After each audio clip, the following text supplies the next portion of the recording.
21 दिवस 21 व्हिडिओ. नमस्कार, मी प्रतीक. आपण गावरांमध्ये काम करतोय. आजचा दिवस 3रा. मित्रांनो, आज आपण पिलांना सकाळच्या पाण्यामध्ये निओडॉक्स पावडर घेतली.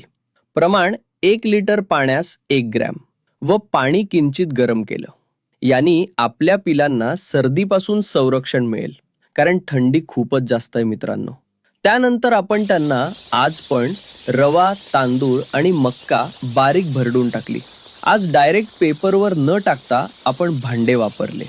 मित्रांनो, स्वच्छतेचं महत्त्व मी या आधीच्या व्हिडिओत सांगितल्याप्रमाणे आपण पेपर बदलवून घेतला व पाण्याचे भांडे सुद्धा आपण स्वच्छ पाण्याने स्वच्छ करून घेतले. हे आपण रोज 21 दिवस केले पाहिजे. तुम्ही बघू शकता आधी आणि नंतर. यानी पिलं निरोगी राहणार मित्रांनो. आणि टेम्परेचर पण 34 आहे. माहिती कशी वाटली नक्की कळवा. धन्यवाद.